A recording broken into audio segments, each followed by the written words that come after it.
Welcome to the Something to Trot About podcast. I'm Christina Young, Certified Dog Behavior Consultant. This is your go-to source for free, humane, and effective dog training, from understanding foundations to tackling serious challenges like reactivity and aggression.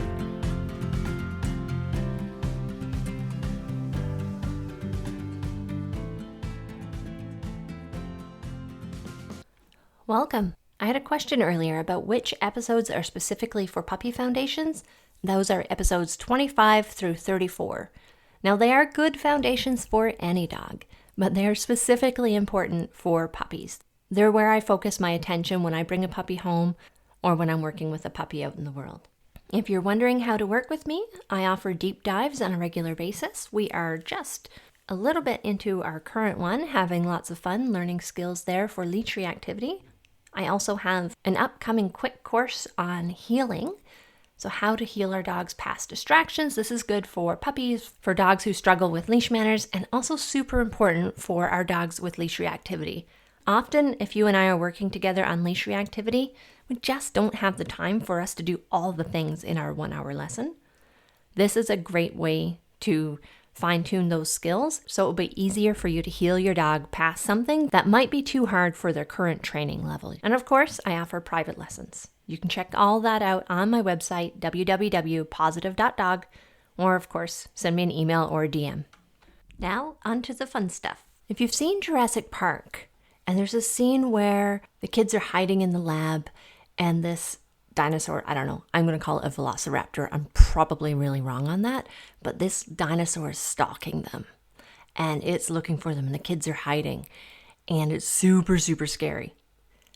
That's what it looks like a lot of the time when I see people trying to play with their dogs. It looks like the very well-meaning people are stalking their dogs like a predator. And especially if we have a puppy or an insecure dog, that is the opposite of the way we want to go about it. So instead of being the predator stalking our dog, we want to be the prey and convince our dog to stalk us, to chase us, to bite the toy in our hands. It's really important for confidence building that we make our dogs feel strong, fast, powerful. That's the point of play, letting them win, letting them feel like they just took down the rabbit, they just took down the deer. We don't actually want them to take down real rabbits and deer, but we can use our dog's innate prey drive in a playful way to build confidence in playing with us. And if anyone got a little bit confused why I switched from play to prey, play is prey drive. It's the same idea. It's just practice. The idea is that dogs play in order to practice their physical maneuvers for when they actually are out there hunting. And of course, our pets don't need to hunt anymore unless we have a working dog. They still have those genetics inside of them. Some dogs have more hunt drive or prey drive, and some dogs have less. But all dogs, if we meet them where they're at, benefit from play. Playing helps build confidence and resilience and relationships. But from a training standpoint, one of the biggest benefits from working on our play skills is recall. When we reinforce our recalls with some sort of play, and that play is going to be tailored to your dog's needs and the level they're at, those recalls are going to be much, much stronger than recalls that are reinforced with praise, with scratches, or even with a big piece of steak. Play is the name of the game when it comes to recall. So how do we pretend to be a rabbit? You do not have to get down on all fours. You don't have to crawl around on the ground, but you're welcome to. If that's your cup of tea, your dog would probably love it if you got down and played with them like that. The most important thing to consider is, where is your body facing? If you are standing squarely, shoulders, face, hips, all pointing at your dog, that is very predatory. That is very assertive. That might tell our dog to go the other way. That is not an invitation to come to us. When we're inviting play, whether we're just working on it for fun or if we're using it for a recall, it's important to turn our shoulders away from our dog, turn our hips away from our dog, invite our dog to chase us. So we're going to play hard to get. You want to be the rabbit, be the deer, be the prey animal. You're going to go, oh no, and run away and let them catch you. If we have a toy-driven dog, you can drag a long toy on the ground beside you and they'll bite that instead of your pant legs. When they catch up to you, avoid trying to shove that toy in their mouths. Remember, you are the rabbit, no suicidal rabbits. The rabbit is not going to jump in your dog's mouth. Play a little bit of keep away, zigzag it, keep it as low to the ground as you can. That's why longer toys are better. It's easier for you to stand up and move while keeping the toy low. When the dog catches it, tug a little tiny bit, depending on the confidence and the tug drive of your dog, and then let them win, and then run away, and do the same thing with another toy. You can play with multiple toys. That toy switching is a great skill. It is going to help our dog say, hey, come play with me with this toy and not with that other dog or not with that rabbit. That toy switching has real value in your day-to-day life with your dog. If we have a food-driven dog, we have a cookie in our hands, and as our dog is about to catch us, we kind of wave that cookie in front of their nose and bowl it forward so they keep running and they can chase down that treat and catch it. They caught their imaginary rabbit. And then we turn around and run the other way.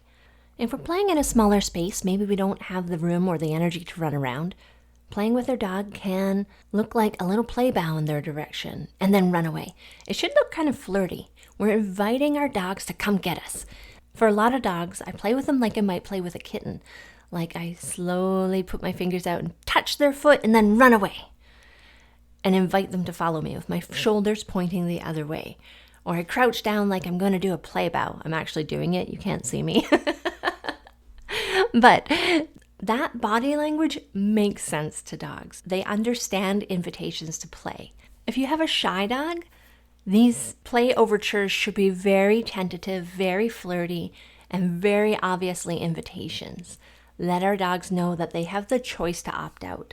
Sometimes if we put too much pressure on a dog, they either just walk away because they don't like how we're trying to play or they don't interpret our overtures as play. Or B, we might get a dog who thinks they have no choice but to engage with us, and then they have that fool around response. The play is over the top right from the get-go because it's not really play to them. They feel intimidated. It's kind of like laughing at a funeral. No one thinks funerals are funny, but sometimes when we're uncomfortable, we might give that kind of a fool around response. So make sure if we have a tentative dog that it's very flirty, definitely an invitation. If we have a more confident dog who tends to get overexcited and overstimulated, we don't have to be as flirty or as tentative. But for those dogs, it's more important to put some arousal control games in. So we play for maybe 3 seconds. Sit. Can you eat a cookie? Cool. Can you lie down for a second? Cool. Okay, we can play again for 10 seconds. That went well. Sit down. Can you do a hand touch? Can you hop onto your bed? Can you roll over? Can you do any of the other tricks you might know? Put those arousal control games in to make sure they can still think, and those games will have real value out in your day-to-day life as well. Teaching our dogs those arousal control games in a play setting at home where you're safe will help them learn how to regulate their emotions and their arousal when they're out in the real world. For some dogs, personal play, playing with us, is too much right off the get-go. We might need to work up to that. And I have some fun videos of myself playing with little Riker where he's just chasing food. We're still playing. We're playing in a way that lets him feel safe. There's no toys involved, so there's no pressure. And I just get him chasing cookies back and forth. I'll put that video in the show notes for you. So in summary, play with our dogs. Play is so important. It's important for all of us, for our mental well-being. It builds confidence, it builds resilience. If we have a dog that gets overexcited, it helps build impulse control and arousal control. But always remember to let your dog win. The goal is to be able to say, oh my God, you're so strong. Oh, you're so fast. Oh, look at you catch that rabbit. Pretend rabbit. If you have questions, as always, reach out. I'm happy to chat. Thanks for tuning in and for listening all the way to the end. You'll find all the links mentioned in the show notes. If you'd like to stay in the loop for new episodes, be sure to subscribe. And if you found this helpful, I'd love it if you shared it with your friends. Talk soon.